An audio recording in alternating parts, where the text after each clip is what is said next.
My hometown has a rule. A girl can't take the SATs, can't apply for college unless she's been claimed, unless she's had her cherry popped before the exam. It sounds like some sick backwoods cult shit, and maybe it is, but mostly it's because the hollow is poor, dirt poor. Our community is buried so deep in the mountains that sunlight barely touches the ground. Because it's such a shithole, no woman from the outside ever wants to marry in. So, the locals came up with a plan to keep their bloodlines from dying out. They were terrified the girls would leave and never look back. A girl who's been broken in is considered damaged goods to the outside world.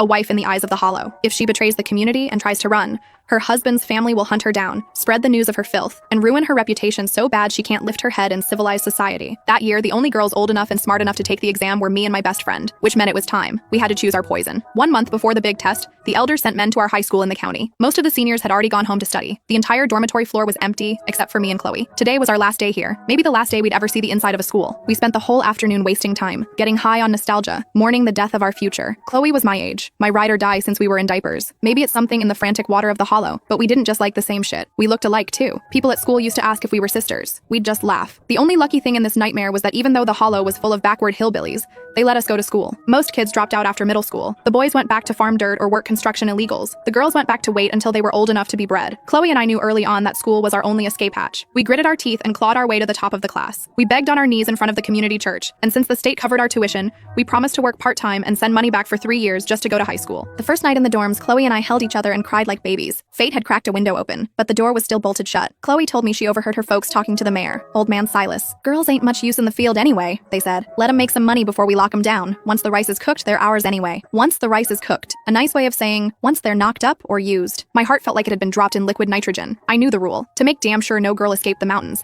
they absolutely forbade unmarried virgins from taking the college boards. Unless you found a man, spread your legs, and got marked. City people think this is stupid. To us, young and terrified, it was venomous. For 3 years, Chloe and I looked for a loophole. We thought about begging, running away, even calling the cops. We shot every idea down. The hollow's rules run deeper than blood. If we just ran, we'd be undocumented runaways working black market jobs, throwing away years of study. As for the cops, no law says a community can't stop you from taking a test. It's a religious freedom thing, they'd say. We were trapped. But living in town for 3 years showed us what life could be. We had to get out. We had to live like human beings, not broodmares. But now, Judgment Day was here. The dorm mother told us to get downstairs. Someone was waiting. Chloe and I walked out with lead in our shoes. We saw a familiar silhouette leaning against a beat-up pickup truck. Caleb. Caleb was Mayor Silas's son, the golden boy of the hollow. He was the only one who had gone to a community college. When he graduated, Silas gave him an ultimatum. Bring a wife back, or come back and take your pick of the local girls. Or Silas would drive to his campus and blow his brains out on the dorm steps. Silas was harder on Caleb than anyone. He was using his son to enforce the law. The law is God. Caleb caved. He came back. He still had that college smell on him even after a year back in the mud. He sat on the bleachers looking like a lost boy, but I saw the look in his eyes, shame mixed with a weird, hungry excitement. Chloe